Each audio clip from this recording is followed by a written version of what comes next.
নবী সাল্লাল্লাহু আলাইহি ওয়াসাল্লাম রমাদান আসার আগ থেকেই রমাদানের প্রস্তুতি গ্রহণ করতেন। তিনি শাবান মাসে বেশি বেশি রোজা রাখতেন। আমরা শাবান মাসের প্রায় শেষের দিকে চলে এসেছি। রমাদান আসার কয়েকদিন আগে তিনি রোজা রাখা বন্ধ করে দিতেন এবং রমাদানের প্রস্তুতি গ্রহণ করতেন। আল্লাহ রাব্বুল আলামিন যে উদ্দেশ্যে এই মাসকে আমাদের উপর গনিমত হিসাবে দিয়েছেন, সেই উদ্দেশ্যটা যেন আমরা বাস্তবায়ন করতে পারি, আল্লাহ পাক তৌফিক দান করেন। সেই উদ্দেশ্যটা হচ্ছে কুতিবা আলাইকুমুস সিয়াম বা'দা আউযু বিল্লাহি মিনাশ শাইতানির রাজীম। আল্লাহ রাব্বুল আলামিন বলেছেন সূরা বাকারার মধ্যে, কুতিবা আলাইকুমুস সিয়াম, তোমাদের প্রতি সিয়ামকে ফরজ করা হয়েছে। কুতিবা মানে অবধারিত করা হয়েছে, ম্যান্ডেটরি করা হয়েছে, অপশনাল না, ইচ্ছা হইল রাখবা ইচ্ছা হইল রাখবা না এমন নয়। সিয়ামকে ফরজ করা হয়েছে কামা কুতিবা আলাল্লাযীনা মিন ক্বাবলিকুম, ঠিক যেভাবে তোমাদের পূর্ববর্তী উম্মতের উপরেও সওমকে ফরজ করা হয়েছিল। জানলাম সওম আমাদের উপরে ফরজ, জানলাম এই ফরজ আল্লাহ করেছেন, জানলাম এটা আমাদের উম্মতের উপর নতুন ফরজ নয়। এরকম সওম আগের উম্মতের উপরেও কি ছিল। উদ্দেশ্য লাআল্লাকুম তাত্তাকুন, যাতে করে তোমরা তাকওয়া অবলম্বন করতে পারো। উদ্দেশ্য লাআল্লাকুম তাত্তাকুন, যাতে করে তোমরা তাকওয়া অর্জন করতে পারো। সওমের উদ্দেশ্য লোক দেখানো আমল নয়, সওমের উদ্দেশ্য না খেয়ে থাকা নয়, সওমের উদ্দেশ্য পানি না খেয়ে থাকা নয়, স্ত্রী সহবাস ছেড়ে দেয়া না। সওমের উদ্দেশ্য এই সবগুলো কাজের মধ্য দিয়ে আল্লাহ পাকের ভীতি তাকওয়া অর্জন করা। কেমন? গতকাল হয়তো অনেকে রোজা ছিলেন, বৃহস্পতিবার ছিল, হয়তো অনেকে কাজা সওমগুলো রাখছেন বা অনেকে শাবানের সওমও রাখছেন। রোজা রাখা অবস্থায় আমরা কি পানি খেয়েছি, খাবার খাই, স্ত্রী সহবাস করি? খাবার খাওয়া হালাল না হারাম? পানি পান করা হালাল না হারাম? স্ত্রী, বিয়ে করা স্ত্রী, তাকে স্পর্শ করা বা তার সাথে সময় কাটানো হালাল না হারাম? সওম রেখে আল্লাহ পাকের সন্তুষ্টির জন্যে আমি সব হালাল ছেড়ে দিলাম। কি ছাড়লাম? খাবার হালাল ছেড়ে দিলাম, পানি হালাল ছেড়ে দিলাম এবং স্ত্রী হালাল ছেড়ে দিলাম। তো যে হালাল আমি আল্লাহ রাব্বুল আলামিনের সন্তুষ্টির জন্য ছেড়ে দিলাম, সেই সওম রেখে কি আমি আল্লাহর হারামে লিপ্ত হতে পারি? এবং যতক্ষণ আমরা সওমরত অবস্থায় থাকি, আমরা কি ইচ্ছা করলে খেতে পারি না, চুপ করে পানি পান করতে পারি না, এবং চুপ করে স্ত্রীর সাথে সহবাসও করতে পারি, কেউ দেখার নাই? দেখার আছে? কেন করি না? যে কারণে করি না ওই কারণটার নাম হলো তাকওয়া। বুঝাতে পারতেছি? যে কারণে করি নাই সেই কারণটার নাম কি? কেন করি নাই? কারণ আমি উপলব্ধি করেছি আমি খেতে পারবো না, আল্লাহ আমাকে দেখবেন। রোজা রাখা অবস্থায় আমি পানি পান করি নাই কারণ আমার মধ্যে এই কনসিয়াসনেস ছিল যে আল্লাহ আমাকে দেখছেন। স্ত্রী সহবাস করতে পারতাম, করি নাই কেন? কারণ আমি উপলব্ধি করেছি বা আমার মনে এই কনসিয়াসনেস ছিল যে আল্লাহ আমাকে দেখছেন, আর কেউ না দেখুক আল্লাহ পাক দেখছেন। এই আল্লাহ কনসিয়াসনেস বা আল্লাহ সম্পর্কে সচেতনতা, এটার নাম হলো তাকওয়া। এই তাকওয়ার শিক্ষা দেওয়ার জন্য সওম আমাদের জীবনে প্রতি বছর ঘুরে ঘুরে আসছে রমাদান।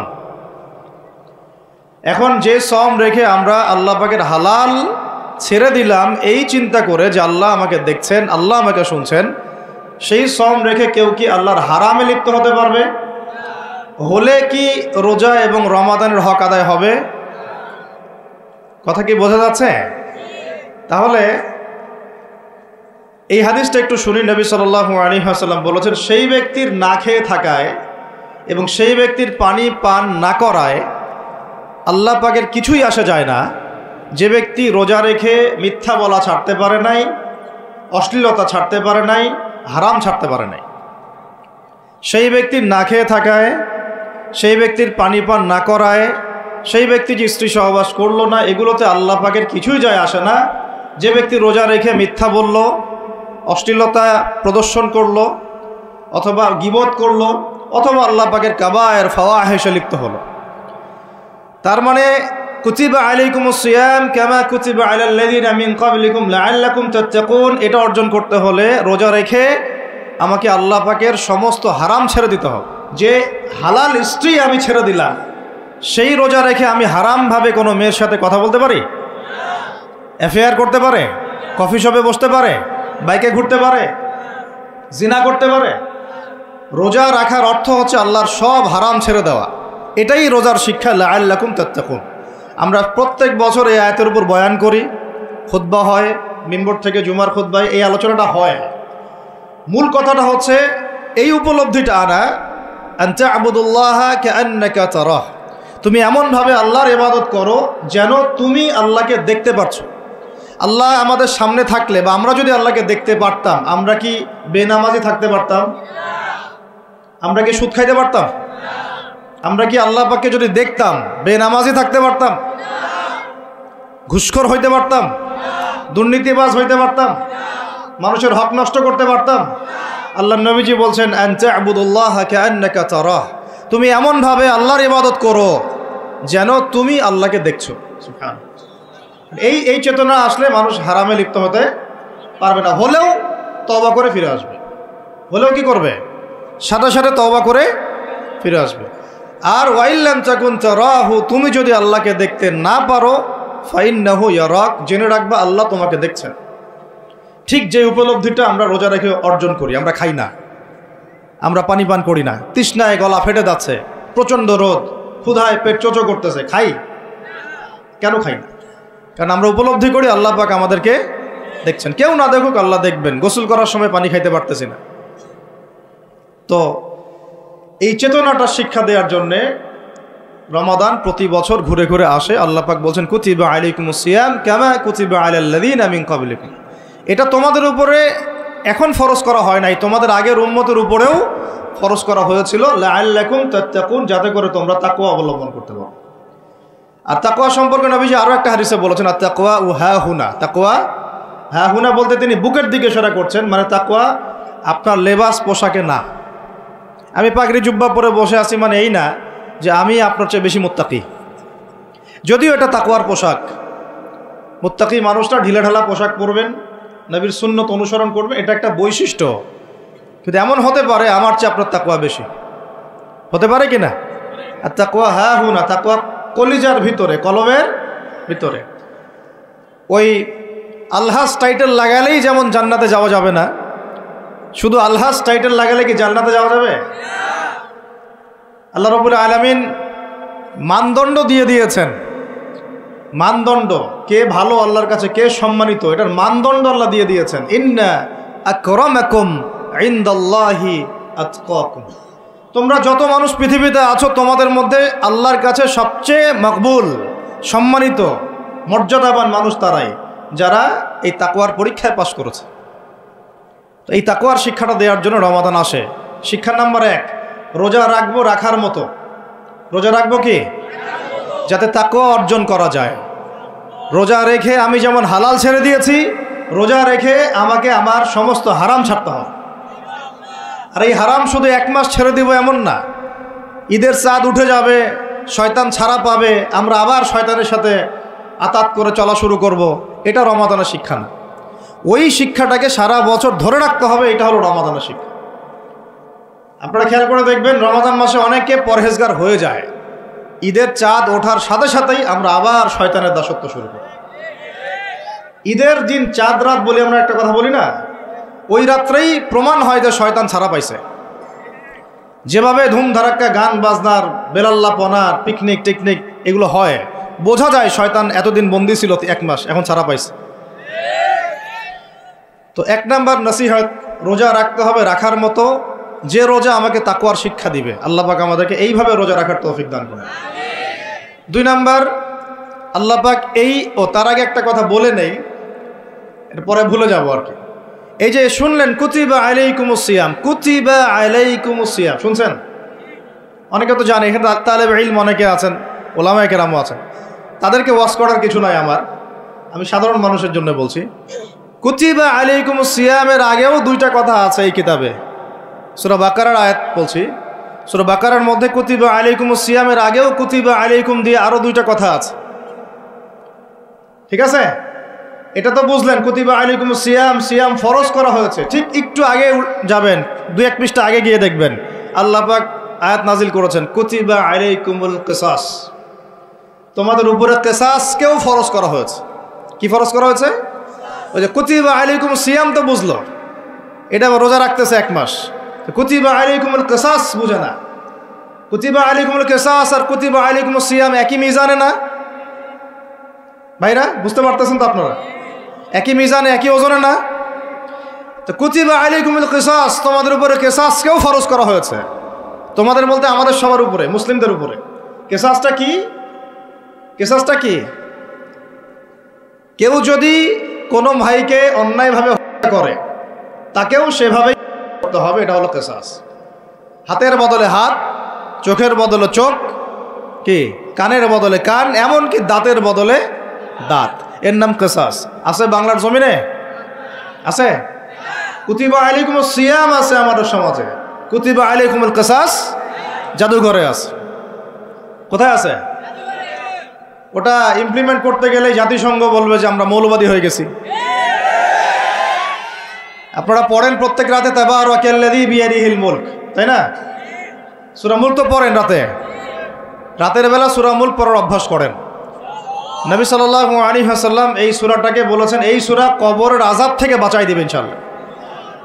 উসমান রাদিয়াল্লাহু আনহু সামনে জান্নাত জাহান্নামের আলোচনা করা হলে তিনি কাঁদতেন না, খুব কম কাঁদতেন, কিন্তু কবরস্থানে কবর দেখলে তার দাড়ি অশ্রু দিয়ে ভিজে যাইত।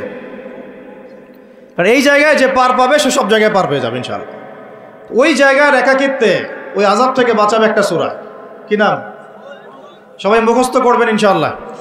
মাত্র 30টা আয়াত আছে। নবীজি বলেছেন এই সূরা তার পাঠকারীর জন্য সুপারিশ করবে আল্লাহর সামনে, মানে সুপারিশ করবে আল্লাহ পাকের সাথে জোর করবে, না আমার পাঠকারীকে মাফ করে দাও, দিতেই হবে। এক পর্যায়ে আল্লাহ পাক মাফ করে দিবেন ইনশাআল্লাহ। তো এই সূরাটা 30টা আয়াত আছে। নবীজি বলেছেন আমার মন চায় সবাই যেন এই সূরাটা মুখস্থ করে। তো নবীর একটা মন চায়, আমরা সেটা করব না? 2টা সূরা আমাদের মুখস্থ থাকা দরকার সবার। বড় বড় সূরার কথা বলছি, ছোট ছোট সূরা তো আপনারা সবাই অনেকে জানেনই। একটা সূরা ইয়াসিন, একটা হলো সূরা মুলক। সূরা ইয়াসিন পড়বেন একেবারে সকালবেলা ফজরের পরে, এবং ইনশাআল্লাহ বড় বড় বুজুর্গানের দিন যারা ছিল তাদের ডেইলি রুটিনের মধ্যে সূরা ইয়াসিন থাকতোই থাকতো। এটা তেলাওয়াত করে তারা হাজত পেশ করতেন আল্লাহর কাছে, এবং এর ওসিলা আল্লাহ পাক ওই হাজত পূরণ করে দিতেন। এটা পরীক্ষিত আমল। সূরা ইয়াসিন সবার কলিজার মধ্যে থাকা চাই, আল্লাহ পাক তৌফিক দান করেন। আর রাতের বেলা পড়বেন সূরা মুলক। কোন সূরা? যদি আরও পারেন সূরা ওয়াকিয়া পড়বেন। অনেকে বলেন রিজিকের সমস্যা, রিজিকের সমস্যা দূর হওয়ার অন্যতম একটা আমল হচ্ছে সূরা ওয়াকিয়ার তেলাওয়াত। রাতের বেলা কোন সূরা? ইযা ওয়াকাআতিল ওয়াকিআ লাইসা লিওয়াকাআতিহা কাযিবা, এই সূরাটা তেলাওয়াত করবেন রাতের বেলা। আরও একটা সূরা আছে রাতে তেলাওয়াত করার জন্য, আলিফ লাম মিম সিজদা, আলিফ লাম মিম সিজদা, এটাও তেলাওয়াত করতে পারেন। তো যাই হোক, সূরা মুলকের প্রথম আয়াত আপনারা পাবেন তাবারাকাল্লাযী বিয়াদিহিল মুলকু ওয়া হুয়া আলা কুল্লি শাইইন কাদির। আমরা এটা পড়ি, শুধু খালি পড়ি, প্রত্যেক হরফে 10 নেকি হবে, এই জন্য পড়ি বেশিরভাগ মানুষ। কারণ বাংলাদেশের বেশিরভাগ মানুষ কোরআনের অর্থ জানে না। বাংলাদেশের 16 কোটি মুসলমানের আমার ধারণা 15 কোটি কোরআনের অর্থ জানে না। 1 কোটি মানুষ জানতে পারে যারা মাদ্রাসার সাথে সম্পৃক্ত আর কি। এই জন্য আমরা বলি যে যদি পাঠ্যপুস্তকে কোরআন শিক্ষাটা বাধ্যতামূলক থাকতো, তাহলে বাংলার 16 কোটি মানুষ কোরআনের অর্থ জানতো। এই কাজটা কি খারাপ হতো না ভালো হতো? আর শিক্ষামন্ত্রীকে এটা কে বুঝাবে? আপনারা বোঝাতে পারলে বুঝান, কে বুঝাবে? এখন এই যাদেরকে দায়িত্ব আল্লাহ পাক দিয়েছেন তাদেরকে এটা বুঝাবে কে? আমরা তো ছোট মানুষ। যদি নবী সাল্লাল্লাহু আলাইহি ওয়াসাল্লামের জীবনী সিরাত প্রত্যেকের পাঠ্যপুস্তকে বাধ্যতামূলক থাকতো, 16 কোটি মুসলিম জনগণ নবীর জীবনী জানতে পারত। এখন 16 কোটির মধ্যে 15 কোটি জানে না নবীর জীবনীতে কি হয়েছে। এটা তো বেসিক পড়াশোনা। যদি আমরা একটা ভাইরাসকে ভয় করে মসজিদ একেবারে বন্ধ করে ফেলতে পারি, মাস্ক পরাইতে পারি সবাইকে, সোশ্যাল ডিস্টেন্স 10 হাত দূরে দূরে দাঁড়াও, তো তো এখন এটা যদি আমি চাপ দিয়ে করাতে পারি, তাহলে আমি পাঠ্যপুস্তকের মধ্যে নবীর সিরাত এবং কোরআন বাধ্যতামূলক করতে পারি না? এই যে আমরা যারা 15-20 বছর ইউনিভার্সিটিতে পড়েছেন, স্কুল কলেজ ইউনিভার্সিটি, এখানে কারা কারা পড়েছেন হাত তোলেন দেখি একটু। যারা অনার্স মাস্টার্স কমপ্লিট করেছেন বা পড়তেছেন এখনো, আপনারা আছেন কতজন? আছে অনেকে, হাত নামান। এখন আপনারা ভাই বাংলা পড়েছেন না? নজরুল, রবীন্দ্রনাথ, বঙ্কিমচন্দ্র, শরৎচন্দ্র ইত্যাদি ইত্যাদি। ইংরেজি পড়েছেন না? ব্যাকরণ, দাঁত ভাঙা ব্যাকরণ। বাংলা ব্যাকরণ পড়েছেন না? দাঁত ভাঙা, কারক, সমাস, বিভক্তি, হাবিজাবি। হ্যাঁ, এই হাবিজাবি দিয়ে আবার ইস্যু বানাই দিস না তোরা, মুশকিল কথা বলা এখন। আর এটা তো আমরা কথার কথা বলি আর কি। তারপরে কেমিস্ট্রি পড়েন নাই? হ্যাঁ, ফিজিক্স পড়েন নাই? বায়োলজি পড়েন নাই? তারপরে আমরা হায়ার ম্যাথ করতাম, জটিল জটিল সূত্রগুলো মুখস্থ করেন নাই? কত কি পড়েছেন। কিন্তু এই পড়াশোনাগুলো কেন করেছেন? সিলেবাসে ছিল, আমাকে পড়তে হবে, যদি না পড়ি পরীক্ষায় পাস করতে পারবো না, পরীক্ষায় পাস না করলে রেজাল্ট আসবে না, রেজাল্ট না আসলে চাকরি পাবো না, চাকরি না পাইলে রিজিকের ব্যবস্থা হবে না, রিজিকের ব্যবস্থা না হলে বিয়ে শাদী হবে না, বিয়ে শাদী না হলে জীবনটাই বরবাদ। এই তো ফিলোসফি, তো এইটাই, রাস্তা তো এটা না। তো এখন চাপ দিয়ে এত কিছু পড়লেন, বিসিএস কোচিং করেছেন অনেকেই চাকরির পরীক্ষা দিচ্ছেন, নিয়োগ বিজ্ঞপ্তির পরীক্ষা দিচ্ছেন, প্রাইমারি পরীক্ষা দিচ্ছেন, সবই পড়তেছেন। আমি নিজেও পড়েছি এগুলো আমার মুখস্থ ছিল সবই, এখনও হয়তো ধরলে বলতে পারবো কিছু, যদিও এগুলোর চর্চা আমরা বন্ধ করে দিয়েছি আর কি। আর কথা হচ্ছে, একটা রিজিকের সোর্সের জন্য আমি যে 15 বছর এই পড়াশোনাগুলো করলাম, যদি আমার সিলেবাসের মধ্যে কোরআন থাকতো, হাদিস থাকতো, নবী সিরাত থাকতো, তারপরে ধরেন সাহাবীদের জীবনী থাকতো, ইসলামের ইতিহাস থাকতো, বেসিক ফিকহ আকীদা থাকতো, আমি কি বাধ্য ছিলাম না এগুলো পড়ে পরীক্ষা দেওয়ার জন্য? তখন আমাদের এই জেনারেশনের ইসলামিক শিক্ষায় উন্নতি হইতো না? সব কিছু দাওয়াত দিয়ে হয় না, অনেক কিছু উপরের লেভেল থেকে চালু করতে হয়, তাহলে জনগণ সেটা মেনে নিতে বাধ্য থাকে। এই রমজান মাসে দেখবেন বাজারে অনেক সিন্ডিকেট হবে, আপনি এগুলো মিষ্টি মিষ্টি কথা বলে এগুলো বন্ধ করতে পারবেন না। যখন এরকম দুর্নীতিগুলো হবে বাজারে, মার্কেটে, ধরবেন, মোবাইল কোর্ট বসাবেন, 6 মাসের জন্য ঢুকাবেন, পারলে একটা করে আঙ্গুল দিবেন কাইটা, তারপর দেখবেন সব সিধা হয়ে গেছে। সব কিছু দাওয়াত দিয়ে আর ওয়াজ করে হয় না, একটা সিস্টেম থাকে। আমি বলি কি, একটা বিষয় বুঝেন, একটা জিনিস হচ্ছে, একটা বিষয় হচ্ছে প্রাকৃতিকভাবে উৎপন্ন হচ্ছে কিছু জিনিস, আর আপনি একটা ফ্যাক্টরি দিয়েছেন, ফ্যাক্টরি থেকে উৎপাদন বাড়বে না কমবে?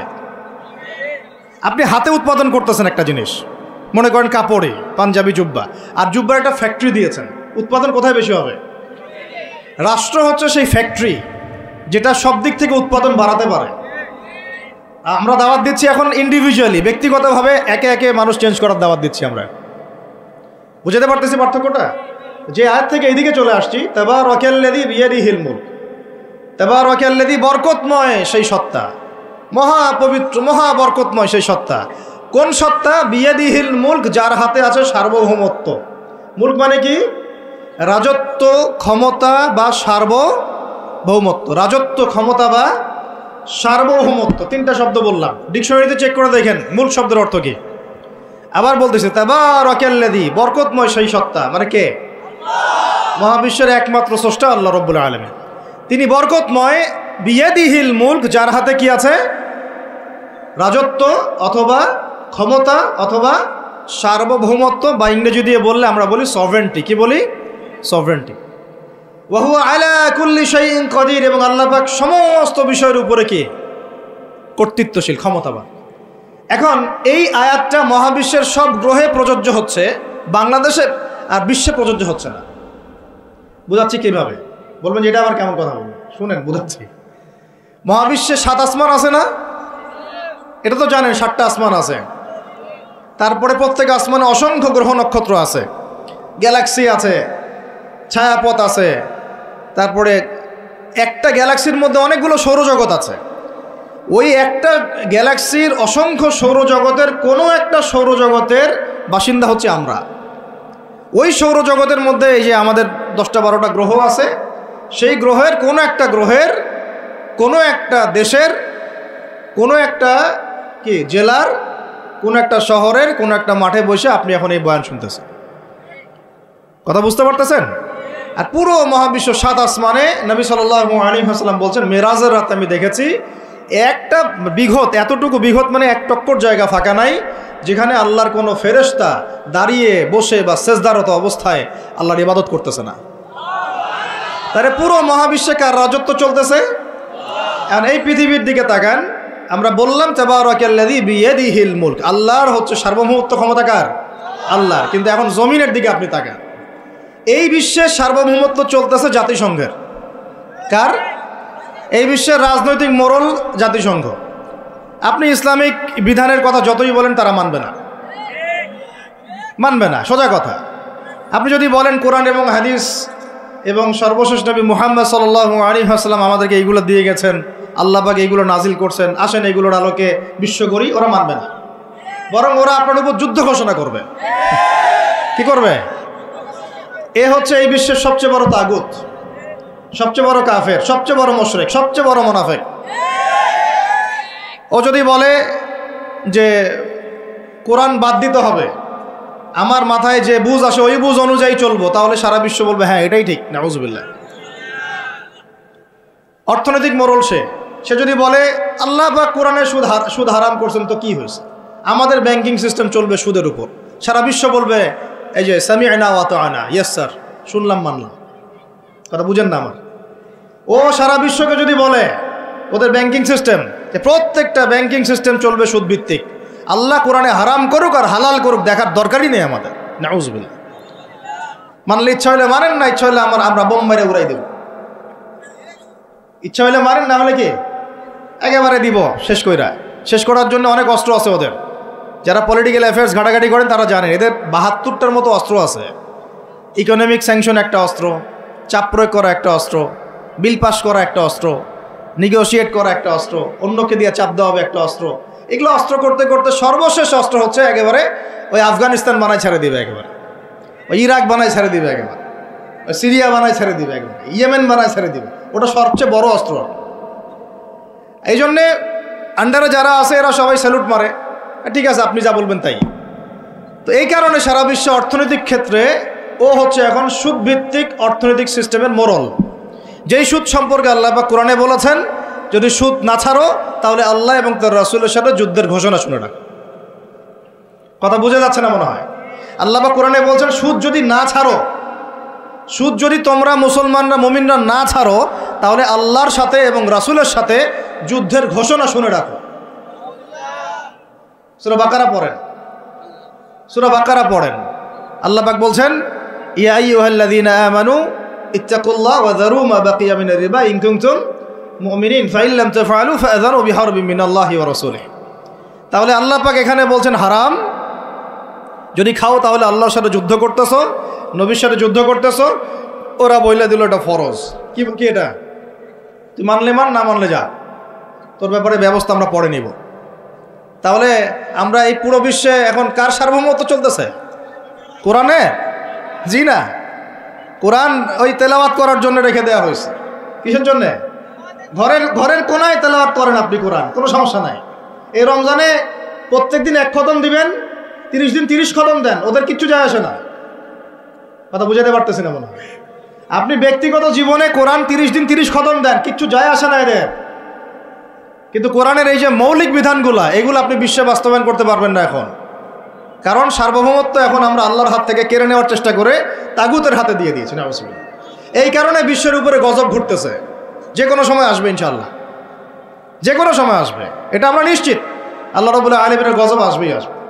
আল্লাহ রাব্বুল আলামিন এইখানে বলেছেন চুরি করলে হাত কেটে দিবা। কি করবা? ওই যে কিতাব আপনি 10 নেকির জন্য তেলাওয়াত করেন, প্রত্যেক হরফে কত নেকি হবে? 10 নেকি হবে। তেলাওয়াত করি মাশাআল্লাহ, 100 খতম দেন সারা জীবনে, কোনো সমস্যা নেই। তো ওই কিতাবের মধ্যেই সূরা মাঈদা আল্লাহ বলেছেন যে চুরি করলে চোরের কি করবা। তো এটা আপনি ওদেরকে বুঝাতে পারবেন না, এখন বুঝাতে পারবেন না।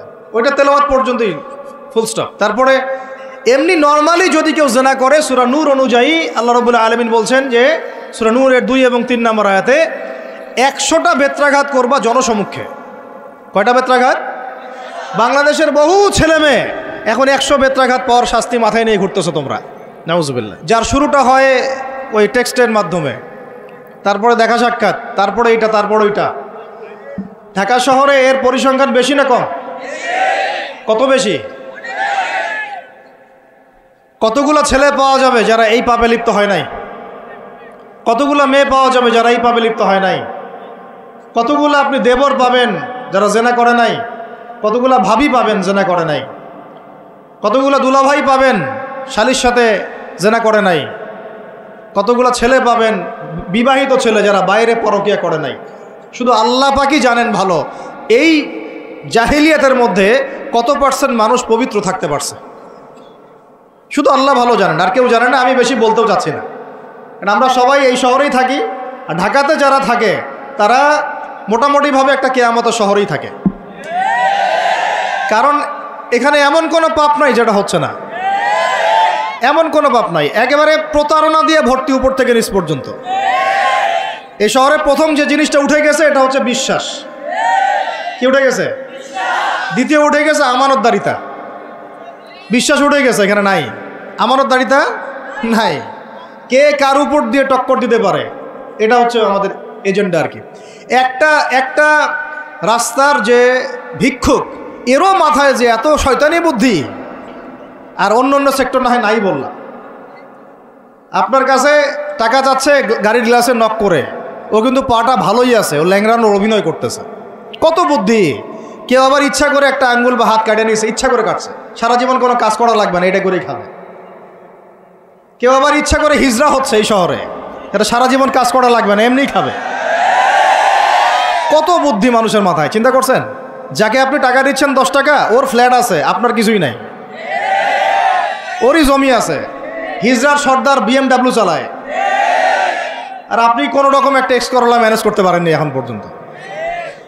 প্রতারণা দিয়ে ভর্তি, প্রতারণা, আমানতের খেয়ানত, দুর্নীতি, পদে পদে বাটপারি, আর কি বলবো, মানুষকে ঠকানো, জুলুম করা, সুযোগ পাইলেই সুযোগ নেওয়া, সুযোগ পাইলে একটু সুযোগ নেওয়া। আর বিভিন্ন জায়গায়, স্পেশালি মানে কিছু কিছু বড় বড় জায়গায় এমন কিছু মানুষকে বসায় দেওয়া হয়েছে যাদের মনে হয় ইসলামের নাম শুনলেই ভিতরে মানে তেলে বেগুনে জ্বলে ওঠে একেবারে। ইসলাম শব্দটা শুনলেই গায়ে জ্বালা শুরু হয় একেবারে। তো বেশি দিন নাই ইনশাআল্লাহ, হয় আল্লাহর গজবে এগুলো ধ্বংস হবে, অথবা ইনশাআল্লাহ তাআলা আবাবিল পাখি তো আর আসবে না পাথর ছুটতে। আবাবিল তো পাখির নাম না, আবাবিল মানে তো ঝাঁকে ঝাঁকে, মানে এটা তো ওই আবরাহার বাচ্চা আবরাহার যুগ না যে আবাবিল আসবে আর পাথর ফেলবে। আসবে, পাথর ফেলার প্রজন্ম তৈরি হবে ইনশাআল্লাহ। মূল সমস্যাই হচ্ছে করাপশন, দুর্নীতি, মূল সমস্যাই। এটা যদি না থাকতো সারা বিশ্বে বাংলাদেশকে টক্কর দেওয়ার মতো কান্ট্রি খুব কমই থাকতো। কে না জানে এগুলা?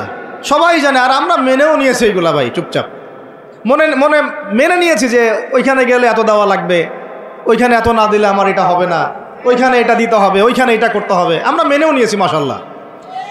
আর যখন জুলুম মানুষ মেনে নেয় তখন আরো বড় জালেমকে আল্লাহ পাক চাপায় দেয়। এই জন্য আমাদের এই অবস্থা সংশোধন হচ্ছে না, ইল্লা মাশাআল্লাহ। আল্লাহ যে কবে করবেন আল্লাহ ভালো জানেন।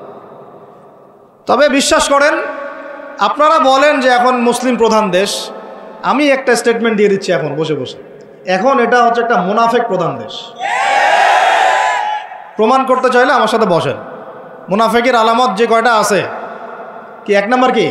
কথা বললেই মিথ্যার উপর দাঁড়ায় আছেন সবগুলা। 2 নাম্বার, আমানত রাখলেই খেয়ানতের উপর খেয়ানত, খেয়ানতের উপর খেয়ানত। মনে করেন আমি একজন ইমাম সাহেব, আমি যদি আমার দায়িত্বে পালন ঠিক মতো না করে আমিও খেয়ানতকারী। এই যে লেকচার দিতে বসছি, এখন আমি যদি চিন্তা করি যে ডাইনে বামে কথা বলে সময় পার করে দেই, হক কথা বলার দরকার নাই, বললে আবার এইটা সেইটা, আমি হচ্ছে এখানে এই চেয়ারের খেয়ানতকারী। প্রত্যেকটা ক্ষেত্রে চলতেছে এগুলা। 3 নাম্বার হচ্ছে যখনই ওয়াদা করে কি করে বলেন তো? কয়জন ওয়াদা রাখি আমরা? কোন কোন সময় দেখা যায় অমুসলিম ওয়াদা রাখছে, মুসলমান রাখে নাই। দুধ কিনতে যাবেন, আমরা হিন্দু ভাইয়ের দোকান খুঁজতেছি, ও পানি মিশাবে না, আপনার কনফিডেন্স তৈরি হয়ে গেছে। মুসলমানের দোকানে যান না কেন? ও পানি মিশাবে। কি একটা অবস্থা, কি একটা অবস্থা! নবী সাল্লাল্লাহু আলাইহি ওয়াসাল্লাম একদিন এভাবে লেকচার দিচ্ছেন, মানে খুতবা দিচ্ছেন। একজন দাঁড়িয়ে বলছেন, সাহাবী, যে কবে কিয়ামত হবে ইয়া রাসূলুল্লাহ? তিনি বলছেন যে যখন দেখবা যে অনুপযুক্ত ব্যক্তির হাতে দায়িত্ব অর্পণ করা হয়েছে, তখন ফান্তাযিরিস সাআ, কিয়ামতের অপেক্ষা করতে থাকো। আমরা এই যুগে বাস করতেছি না? এমন করে পাপ নাই এই শহরে হচ্ছে না। মূল পাপ কয়েকটা হচ্ছে। এক নাম্বার হচ্ছে শিরক। কি হচ্ছে? তারপরে হচ্ছে প্রতারণা, তারপর হচ্ছে জুলুম, প্রচুর জুলুম। মানে দুর্বল পাইলেই জুলুম করতে চাচ্ছি আমরা। যদি দেখি ও আমার চেয়ে একটু দুর্বল, আমি জুলুম না করলে পেটের ভাত হজম হচ্ছে না। জুলুম করাটাকে আমরা ক্রেডিট মনে করি যে আমি জিতে গেলাম। আরে ভাই, কাল কিয়ামতের মাঠে কি হবে আপনার আমার অবস্থা? কাল কিয়ামতের মাঠে কি হবে অবস্থা? নবী সাল্লাল্লাহু আলাইহি ওয়াসাল্লামের কথা কি মিথ্যা? তিনি বলছেন কিয়ামতের মাঠে বহু মানুষ উঠবে উহুদ পাহাড়ের সমান নেকি নিয়ে। একেবারে উহুদ পাহাড় দেখছেন আপনারা? কেউ অনলাইনে দেখে নেন। বিশাল পাহাড়। জানাজার নামাজে শরীক হইলে 1 কেরাত নেকি হয়। 1 কেরাত মানে 1 উহুদ পাহাড় সমান। আর মাটি দিয়ে আসলে আরেক কেরাত নেকি হয়, মানে আরেকটা উহুদ পাহাড়ের সমান। উহুদ পাহাড়ের সমান আরো উঁচু উঁচু নামাজের নেকি, জাকাতের নেকি, হজের নেকি, ওমরার নেকি নিয়ে উঠবে বহু মানুষ। আমরাই হয়তো বা তারা, আল্লাহ পাক আমাদেরকে মাফ করুন। আমি ওঠার পরে বহু মানুষ সামনে দাঁড়ায় থাকবে। কাউকে গালি দিছে, কাউকে অন্যায়ভাবে মারছে, কাউকে রিমান্ডে নিয়ে একেবারে পেদানি দিছে, নির্দোষ ছিল। কারো নামে মিথ্যা মামলা দিছে, কারো নামে অপবাদ ছড়াইছে। বেচারা ভালো ছিল, সৎ ছিল, অপবাদ ছড়াই দিছে। কারো নামে ধরেন যে কারো গীবত করছে, কারো টাকা নিয়ে টাকা দেয় নাই, হ্যাঁ, কারো জমি আত্মসাৎ করে খাইছে, ভূমিদস্যু ছিল। মানে মানুষের সাথে জড়িত পাপ ছিল। কি ছিল? অন্যের সাথে জড়িত, মানে অন্যের হক নষ্ট করছে আর কি, অন্যের। এখন আল্লাহ পাক বলবেন যে তোমার এই ঋণ এখন শোধ করো। ওই দিন তো ঋণ শোধ করার কোনো বুদ্ধি আছে? বুদ্ধি নেই। এখন কি পদ্ধতি? ফেরেশতাদেরকে বলা হবে এই ব্যক্তির আমলনামায় যে নেকিগুলো আছে, নামাজের নেকি, রোজার নেকি, হজের নেকি, যাকাতের নেকি, এইগুলো দিয়ে ওদের আমলনামা ভর্তি করো, যারা পাওনাদার দ্বারায় আছে। এই ভর্তি করতে করতে করতে করতে এক সময় দেখা যাবে এই ব্যক্তির আমলনামা ফাঁকা হয়ে যাবে। তখন কি হবে? ফেরেশতাদেরকে বলা হবে ওই যে যারা ভুক্তভোগী, ওদের আমলনামা থেকে গোনাহ নিয়ে এই ব্যক্তির আমলনামায় ঢাল। নাউজুবিল্লাহ। এরপরে ওই ব্যক্তিগুলো দেখা যাবে জান্নাতে চলে গেছে, মাজলুম ছিল পৃথিবীতে, ওই দিন সফল হয়ে গেছে, জান্নাতে চলে গেছে। এবারটা দুনিয়া জালেম ছিল, এ জাহান্নামে চলে গেছে। নাউজুবিল্লাহ। আল্লাহ পাক আমাদেরকে এরকম মানুষের হক নষ্ট করা থেকে হেফাজত করে না। ভাই, মানুষের হক নষ্ট করতে যায় না। নিজে আমল তো এমনিই কম, ভাঙাচুরা ইমান, মুনাফিকের মতো বসবাস করতেছি। এখন তো আমরা মুনাফিকের মতো বসবাস করতেছি এই দুনিয়াতে। এখন যারা আমার মনে হয় মন থেকে ইমানের দাবি করতে পারে শক্তভাবে যে হ্যাঁ আমরা ইমানদার, এরা হচ্ছে গাজ্জার ওই মুজাহিদ ভাইরা। বুঝেন না এই কথা? তারা মনে হয় দাবি করতে পারে যে হ্যাঁ আমরা ইমানদার। আমরা তো নেফাকির উপরে আছি। এখন আমরা তো স্বীকৃতি দিতে পারতেছি না, এখন সত্যকে স্বীকৃতিও দিতে পারি নাই। বরং আমরা মানচিত্র থেকে ফিলিস্তিনের মানচিত্র উঠাই দিলাম, দিয়ে যারা জালেম ওদেরটা প্রতিষ্ঠা করলাম। ওইটাও পাঠ্যপুস্তকে আসছে। আপনারা তো শুধু একটাই শুনে বসে আছেন, একটাই শুনে আছেন না আপনারা? শরীফ শরীফা তো আছেই, এইটাও একটা ইস্যু ছিল। তো আল্লাহ পাক আমাদেরকে চোখ খুলুন, আল্লাহ পাক আমাদের চোখ খোলার তৌফিক দান করেন। আর ভাই, বাইরের চোখ তো সবারই খোলা, ভিতরের চোখটা খোলার তৌফিক দান করেন।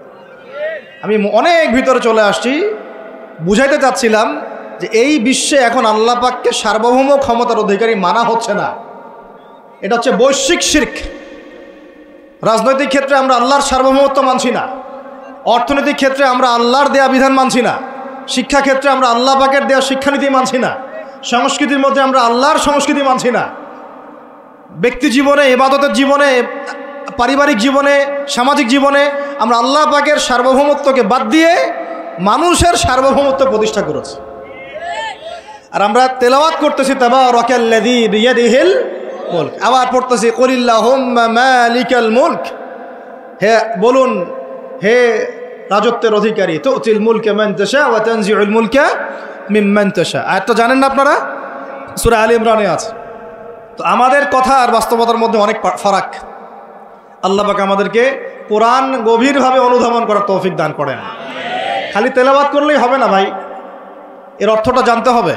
অর্থ না জানলে পরে তেলাওয়াত করলে নেকি হবে না এটা বলি নাই আমি, বলেছি শুধু তেলাওয়াত করলেই পুরো হক আদায় হয় না, শুধু তেলাওয়াত করলেই পুরো হক আদায় হয় না, হয় না, হয় না, 100 বার হয় না। আবার বলতেছি শোনেন ভালো করে, তেলাওয়াত করলে প্রত্যেক হরফে 10 নেকি হয়, কিন্তু শুধু তেলাওয়াত করলেই কোরআনের সম্পূর্ণ হক আদায় কোশ্চিনকালেও হয় না। এই যে অর্থগুলো না জানলে আপনি কিভাবে বাস্তবায়ন করবেন, বুঝবেন কিভাবে, কি বলেছেন আল্লাহ পাক কোরআনে? এই যে একটা আয়াত নিয়ে এতগুলো কথা বললাম, আপনারা এখন চোখ খুললো যে সারা বিশ্বে আল্লাহর সার্বভৌমত্ব সভরেন্টি নাই। এখন আমরা মানুষ একটা প্রতিষ্ঠা করেছি কিছু কিছু জায়গায়, ইল্লা মাশাআল্লাহ, কিছু কিছু জায়গায় আমরা মেনে নিয়েছি যে আল্লাহ পাকই সার্বভৌমত্ব ক্ষমতার অধিকারী। এখন তো এটা মানুষের হাতে উঠাই দিয়েছেন। আল্লাহ পাক আমাদেরকে পাঠাইছেন দুনিয়াতে তার খলিফা হিসেবে। কি হিসেবে? তো আল্লাহর খলিফার কাজ কি? শয়তানের দাসত্ব করবে না আল্লাহর? বলেন, আল্লাহর খলিফার বৈশিষ্ট্য কি, ফাংশন কি? সে কি শয়তানের দাসত্ব করবে না আল্লাহর? সে কি আল্লাহর বিধান মানবে না শয়তানের? সে কি আল্লাহর সার্বভৌমত্ব মানবে না শয়তানের? তাহলে আমরা আল্লাহ পাকের কয়টা বিধান বাস্তবায়ন করতে পারছি? একজন আমাকে খুব কড়া ভাষায় বলছিলেন একদিন যে আপনি প্রথম ব্যক্তি মনে হয় বলেছেন ঢাকা হচ্ছে দ্য সিটি অফ আখিরুজ্জামান। আপনি চোখে দেখেন না ঢাকা শহরে এত এত মসজিদ আছে? বললাম যে এইটা আপনার চেয়ে আগে আমি দেখছি ঢাকা শহরে এতগুলো মসজিদ আছে, আমার কাছে হিসেব করা আছে কয়টা মসজিদ ঢাকায় আছে। তাহলে আপনি বললেন যে এটা সিটি অফ আখিরুজ্জামান।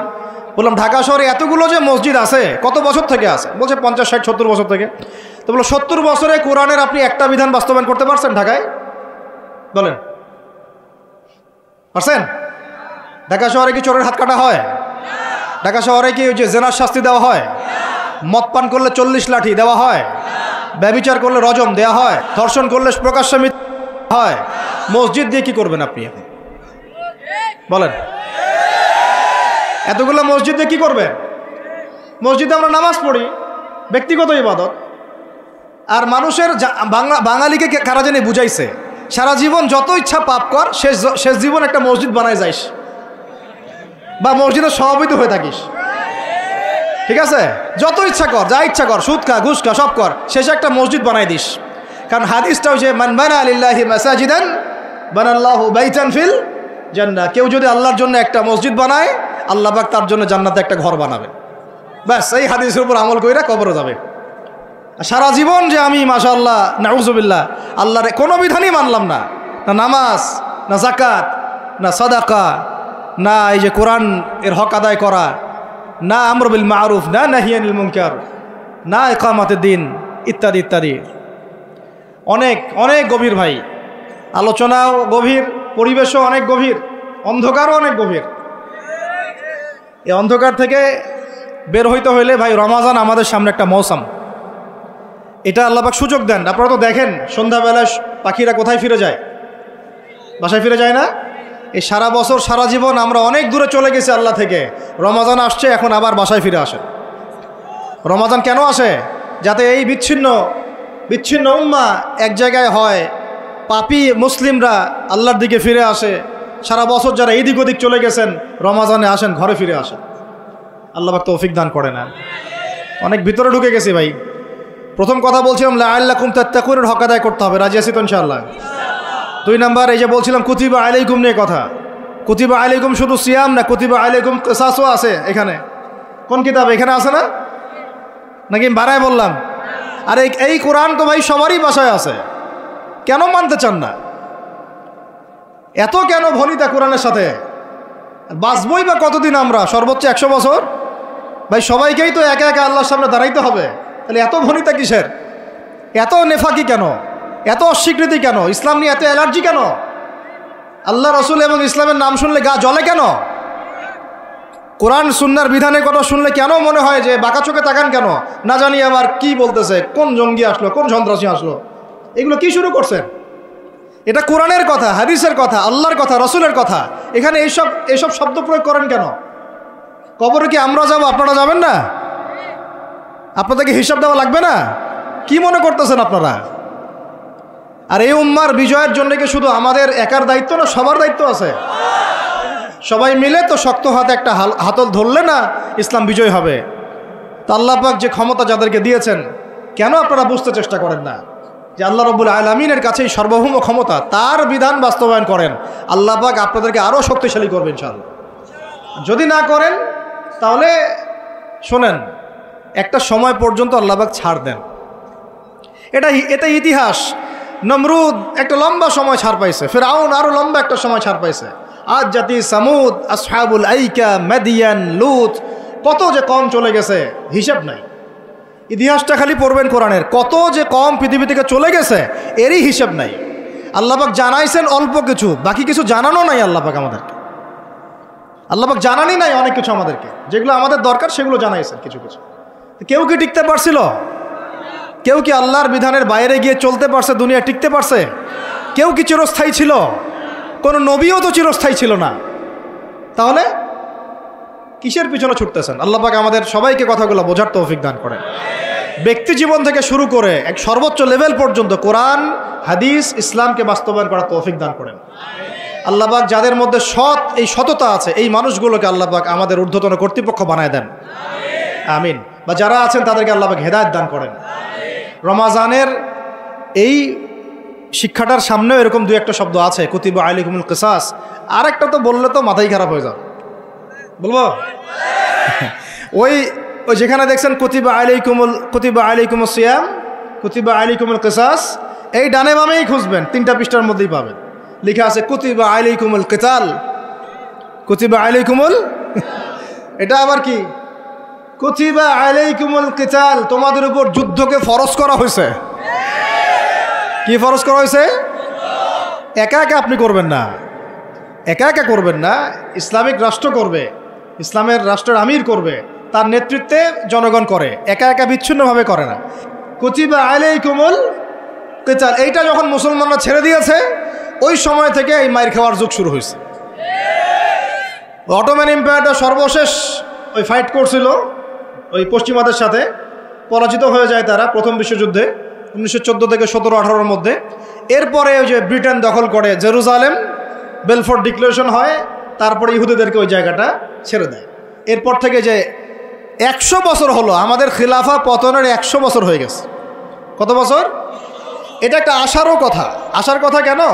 প্রত্যেক 100 বছর পর পর আল্লাহ পাক পরিবর্তন নিয়ে আসেন, এটা ইতিহাস ঘাটলে পাবেন। 100 বছর পর পর আল্লাহ রাব্বুল আলামিন বড় বড় পরিবর্তন পৃথিবীতে নিয়ে আসেন। যেহেতু খিলাফা পতনের 100 বছর হয়ে গেছে, আশা করা যায় সামনে কিছু ভালো কিছুই হবে ইনশাআল্লাহ। ইনশাআল্লাহ আজ না হোক 100 বছর পরে হলেও ইনশাআল্লাহ বিশ্বের শাসন ক্ষমতা আমাদের হাতে আসবে ইনশাআল্লাহ। তার আগ পর্যন্ত আমরা কেউ স্বাধীন না। তো এখানে কুতিবা আলাইকুমুস সিয়ামও আছে, কুতিবা আলাইকুমুল কিসাসও আছে, কুতিবা আলাইকুমুল কিতালও আছে। ওইটা ছাড়ার পর থেকে আজকে আমাদের এই অবস্থা হয়েছে। এখন ওইদিকে তো আমরা যাইতে পারবো না, এখন আমাদের ওই শক্তি নাই। অতএব ওই আলোচনা না ফুল স্টপ রাখলাম। এখন এই মাসে আমরা কি আল্লাহর দিকে ফিরে আসতে পারি কিনা? অন্তত যারা নামাজ আমরা কাজা করছি বা অলসতা দেখাচ্ছি, রমজান মাসে 5 ওয়াক্ত পাক্কা নামাজি হইতে পারবো তো ইনশাআল্লাহ? না, ফরজ নামাজের সাথে সাথে সুন্নত আর নফলগুলোর পাবন্দ হইতে পারবো তো ইনশাআল্লাহ? রমজান মাসে দাড়িটা ছাড়তে পারবো তো ইনশাআল্লাহ? পোশাক চেঞ্জ করতে পারবো তো ইনশাআল্লাহ? সুদ ছাড়তে পারবো তো ইনশাআল্লাহ? সমস্ত জেনা ছাড়তে পারবো তো ইনশাআল্লাহ? মাপে কম দেওয়া ছাড়তে পারবো তো ইনশাআল্লাহ? যত রকম দুর্নীতি, সুদ, ঘুষ ছাড়তে পারবো তো ইনশাআল্লাহ? রমজান মাসে আমরা আবার ওই পাখিদের মতো, পাখিরা যেমন ঘরে ফিরে, আমরা আল্লাহর কাছে ফিরবো তো ইনশাআল্লাহ? কয়েকটা কাজ খালি বলে শেষ করে দিচ্ছি। ওয়া ইযা সাআলাকা ইবাদি আন্নী ফাইন্নী করিব, আমার বান্দারা হে নবী যদি তোমাকে জিজ্ঞাসা করে আমার সম্পর্কে, তাদেরকে জানিয়ে দিও যে আমি কাছে আছি। সুবহানাল্লাহ, কোথায় আছি? খুবই কাছে। উজিবু দাওয়াতাদ দাঈ ইযা দাআন, যখন দোয়াকারী দোয়া করে আমি তার দোয়া শুনি। কে শোনে? কবরে শয়িত মানুষ শুনে? হ্যাঁ, ওই মাজারে গিয়ে শুনে? অমুক বাবা তমুক বাবা শুনে? কে শুনে?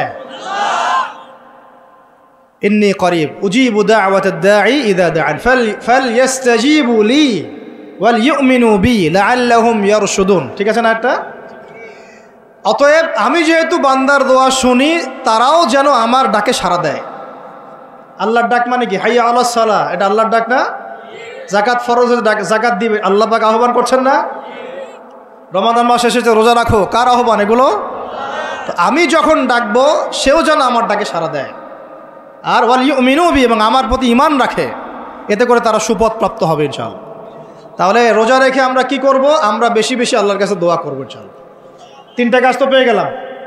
এক হচ্ছে তাকওয়া অবলম্বন করব, মানে রোজা রাখার মতো রাখবো। 2 নাম্বার কোরআনের হক আদায় করব। 3 নাম্বার বেশি বেশি দোয়া করব, রোজা রাখা অবস্থায় বেশি বেশি দোয়া করব। 3 শ্রেণীর মানুষের দোয়া ফেরত দেওয়া হয় না, জানেন তো হাদিসটা? এক শ্রেণী হচ্ছে রোজাদার, আরেক শ্রেণী হচ্ছে মুসাফির, আরেক শ্রেণী ওই যে মাজলুমের দোয়া, এটা বিফলে যায় না। আরও এক শ্রেণী আছেন অন্য হাদিসে, পিতা মাতার দোয়া সন্তানদের জন্য, এটা আল্লাহ পাক ফেরত দেন না। আমরা যারা পিতা মাতা হয়েছি সন্তানদের জন্য বেশি বেশি দোয়া করবেন, আল্লাহ পাক তৌফিক দান করবেন। তো এই 3টা কাজের বাইরে আমি আরও 7টা কাজ বলে দিচ্ছি, রমজান মাসে করবেন, ঠিক আছে ইনশাআল্লাহ? 4 নাম্বার, বেশি বড় করছি, খালি পয়েন্টগুলো বলছি। 4 নাম্বার হচ্ছে রমজান মাসে বেশি থেকে বেশি মানুষকে ইফতারি করানোর চেষ্টা করবেন। এই যে যুব সমাজ যারা আছেন, ইফতারের প্রজেক্ট রেডি করবেন। প্রত্যেকটা দুস্থ, অসহায়, এতিম, মিসকিন, বিধবা এই পরিবারগুলোতে 1 মাসের বাজার করে দিবেন। পারা যাবে ইনশাআল্লাহ? যত কালো টাকা উঠাইছে সব ওগুলো টেনে টেনে বের করবেন সব, বুঝছেন? বাংলাদেশে এমন বহু মানুষ পড়ে আছে যাদের একজনের জাকাতের টাকা দিয়ে একটা গ্রামের মানুষকে খাওয়ানো যায়। ওগুলো উসুল করবেন চাপ দিয়ে দিয়ে। কটা বললাম? 4টা। বেশি বেশি মানুষকে ইফতার করানো। 5 নাম্বারটা আমার খুবই পছন্দের একটা আমল, এবং সবার সামর্থ্য হয়তো হবে না, তবে আমরা নিয়াত করি, আল্লাহ পাক নিয়াতেই বরকত দিবেন ইনশাআল্লাহ। রমজান মাসে বাইতুল্লাহ জিয়ারত, রমজান মাসে বাইতুল্লাহ জিয়ারত, যাদের সামর্থ্য আছে আল্লাহ পাক যেন তৌফিক দান করেন। আল্লাহ পাক যারা নিয়াত করেছেন তাদের কাজকে যেন আসান করেন, সফরকে নিরাপদ করেন, এবং আমাদেরকে বেশি থেকে বেশি বাইতুল্লাহ জিয়ারতের তৌফিক দান করেন। যারা নিয়াত করেছি জীবনে অন্তত একটা বার হলেও আল্লাহ পাক যেন তাদেরকে হজ করার তৌফিক দান করেন। বাইতুল্লাহ জিয়ারতে অনেক অনেক ব্যাপার আছে রমজান মাসে। ওখানে আপনার একটা পরিবেশ থাকে, একটা জান্নাতি পরিবেশ, ইবাদতের মৌসুম থাকে। হ্যাঁ, রোজা রাখা, নবী সাল্লাল্লাহু আলাইহি ইসলামের রওজা জিয়ারত, বাইতুল্লাহ তাওয়াফ, ঠিক আছে, ইসলামের ইতিহাসের জায়গাগুলো ঘুরে দেখা, তারাবি, মানে একটা অন্যরকম আমেজ সেখানে বিরাজ করে। আল্লাহ রাব্বুল আলামিন আমাদেরকে রমাদান মাসে বেশি থেকে বেশি বাইতুল্লাহ জিয়ারতের তৌফিক দান করে নেন, আমিন ইয়া রাব্বুল আলামিন। 5 নাম্বার, এটা সবার হয়তো তাকদিরে নসিব নাও হতে পারে, তবে নিয়াত করে রাখেন, আল্লাহ পাক কোনো না কোনো দিন তৌফিক দিবেন ইনশাআল্লাহ। 6 নাম্বার, রমজান মাসে আমরা আমাদের ফরজ আমলগুলো কোনো অবস্থায় ছাড়বো না ইনশাআল্লাহ। স্পেশালি আমি এখানে একটা ফরজের নাম উল্লেখ করছি, সেটা হলো জাকাত। সালাতের কথা আমি না বলে জাকাত বললাম কেন? কারণ নামাজ আপনারা সবাই পড়েন রমজান মাসে, কিন্তু জাকাত বেশিরভাগ মানুষ দেয় না। জাকাত ইসলামী অর্থনীতির মূল ভিত্তি। জাকাত ছাড়া ইসলামী অর্থনীতি সচল থাকবে না। এই কাজটার ত্রুটির কারণে আমাদের এই অর্থনৈতিক স্যাংশন বা সমস্যাগুলো, ইনফ্লেশনগুলো হয়ে যায়। আল্লাহ পাক আমাদের অর্থনীতিবিদদেরকে ইসলামী অর্থনীতি বোঝার তৌফিক দান করেন। এই অর্থনীতি ওমরের যুগে ছিল, ওসমানের যুগে ছিল, আলীর যুগে ছিল, আবু বকর তার যুগে ছিল রাদিয়াল্লাহু আনহুম আজমাইন, আল্লাহর নবীর যুগে ছিল। তখন গরিব মানুষ এইভাবে ওই ছেঁচেও একটা খুঁজে পাওয়া যাইতো না, একটা গরিব মানুষ। আর এখন কি অবস্থা তো দেখতেই পারতেছেন। আল্লাহ রাব্বুল আলামিন আমাদের সবাইকে রমাদান মাসে জাকাতগুলো দেওয়ার তৌফিক দান করেন। 7 নাম্বার হচ্ছে রমাদান মাসে এমনিতেই বেশি থেকে বেশি নফল দান সদকা করবেন ইনশাআল্লাহ। আল্লাহ পাক বেশি বেশি নফল দান সদকা করার তৌফিক দান করেন। 8 নাম্বার, রমাদান মাসে ফরজের সাথে সুন্নত আর নফলে অনেক বেশি পাবন্ধ হওয়ার চেষ্টা করবেন। খাস করে রমাদান মাসে কিয়ামুল লাইল এবং তারাবির কোনোভাবে যেন ছুটে না যায়। অনেকে মনে করেন যে তারাবি পড়লে রাত্রে আবার ওঠা যাবে কি যাবে না? যাবে। তারাবির নামাজ আপনি প্রথম রাত্রে পড়লে শেষ রাত্রে আবার নামাজ পড়তে পারবেন ইনশাআল্লাহ, কোনো সমস্যা নেই, বরং ওটা আরও ভালো। ওই সময় আল্লাহ রাব্বুল আলামিন আহ্বান করতে থাকেন, কে আছো চাইবা আমার কাছে আমি দিব, কে আছো আমাকে ডাকবা আমি ডাকে সাড়া দিব, কে আছো আমার কাছে ইস্তেগফার করবো আমি ক্ষমা করব। প্রথম রাত্রেও তারাবি পড়বেন ইনশাআল্লাহ, শেষ রাত্রেও চেষ্টা করবেন অন্তত 2-4-6 রাকাত হলেও নামাজ পড়ার। আল্লাহ পাক তৌফিক দান করুন।